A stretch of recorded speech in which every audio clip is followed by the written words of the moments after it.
السلام عليكم ورحمة الله وبركاته. ازيكم حبايبي؟ عاملين ايه؟ يا رب تكونوا بخير وفي احسن الاحوال. كل سنة وانتم طيبين. موسم الطماطم بقى، خلي بالكم الطماطم داخلة على غلاء فاحش زي كل حاجة بتغلى طبعا. انا هنا جبت 30 كيلو طماطم. بس الكمية اللي قدامكم دي يعني جزء من ال 30 كيلو اللي انا جبتهم. احنا عايزين طبعا نستعد الفترة اللي جاية لتخزين الطماطم، لان الطماطم بقى في ارتفاع من شهر 2 و3 لحد بعد شم النسيم. بتفضل الاسعار الطماطم عالية جدا. ففي الفترة دي احنا بقى نعمل احتياطاتنا ونخزن كده كمية حلوة تكفينا، على اساس ان دي الطماطم دي اللي منجز في اي بيت. انا هنا بغسلها كويس، وياريتك انتي بتجيبي الطماطم تجيبي الثمرة الكويسة القوية. حطيتها على النار من غير ولا نقطة مية. انتي بتوطي عليها النار، تهدي عليها النار. هي البخار منه فيه بينزل المية بتاعته بيسوي الطماطم. تمام. جماعة الحاجة غالية جدا الايام دي، فالواحد بيحاول ان هو يدبر الامور من اي ناحية تانية. يعني الطماطم دي الحاجات اللي احنا بنقدر ان احنا نخزن منها كمية، وهي اسعارها حنينة الايام دي. طبعا دي مجنونة يا طماطم، فعلا مجنونة يا قوطة. انا هنا كان عندي بنجرية كبيرة قسمتها ما بين الحلتين دول. البنجر بيدي لون حلو قوي للطماطم، بيديها لون وردي، وارد ان وانتي شايفاها كده هي مش باينه، بس بعد ما بتضربيها في الخلاط وبتعصريها عصره كويسه بيبان لون الطماطم الكويس. انا ما حطيتش ميه خالص، انا بعيدها عليكم تاني. هي الطماطم دي الميه دي هي اللي نزلت من الطماطم. بصوا لون البنجر هنا بدأ يبان. تمام. هنا انا بضربها في الخلاط. في ناس بتضربها في الخلاط وتعبيها على طول تكيسها. انا بشوف لا، الطماطم الافضل ان هي تتصفى. انتوا عارفين يا جماعة، يعني الطماطم دي لو موجودة في البيت، لو حد من الولاد جاع بتطلعي كيس طماطم تعملي مكرونة.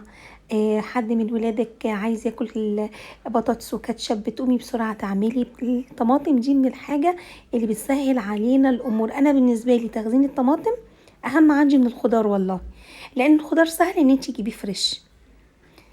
انا هنا بضرب برضو كمية تانية علشان اصفيهم كلهم مرة واحدة. طبعا انتي برضو يبقى عندك قياس التجميد بتاعتك، الاحجام المناسبة للوجبة بتاعتك وانتي بتعبيها. حاجة تانية، بالنسبة للطماطم انتي ممكن برضو تعملي منها كمية، برضو تاخدي كمية حلوة كده تسبكيها. لو ولادك بيحبوا المكرونة بالبصل تسبكيها، تتحمري بصلاية وتحطي عليها حبة من عصير الطماطم، وتحطي عليها البهارات وتخليها جاهزة عندك كده على الرف، بحيث لو حد من الولاد حب ياكل مكرونة يبقى قدامك ايه، يبقى الموضوع سهل. انا هنا بصفيها، بس بصراحة هنا انا ما الكبشة دي ما ساعدتنيش على التصفية، فانا هستعمل ايدي هنا. طبعا انا بعمل الاكل الاسرتي، فعادي جدا ان انا اعملها بايديا يعني. لكن انا لو بعملها مثلا في مكان او لحد او لحاجة، طبعا كنت هلبس جوانتي في ايدي وانا بعملها. هنا بصوا عملتها مع ان كان دراعي وجاني جدا. بصوا دي الكمية التانية. انتي برضو بالنسبة لك يا ريتك التكييس وانتي بتكيسي الطماطم تكيسي على قد الوجبة.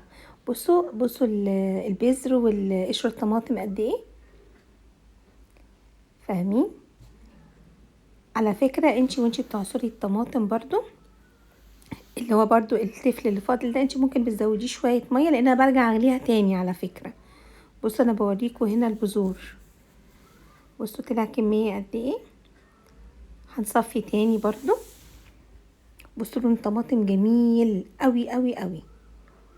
بصوا عشان أنا اللي عاملاها عمالة امدح فيها بصوا هنا عصرت الكمية كلها طبعا. والتفل اللي انتوا شايفينه البذر ده انا حطيت عليه شوية مية. هوريكم لونه دلوقتي. بصوا دلوقتي سمك الطماطم. هرجعها تاني على النار. ايوه بصوا اهو، انا حبة المية اللي انا حطيتهم عليه هرجعها تاني على النار تتبخر بيها وتتقل شوية. وادي كمية الطماطم اللي طلعت. وكل سنة وانتوا طيبين يا رب.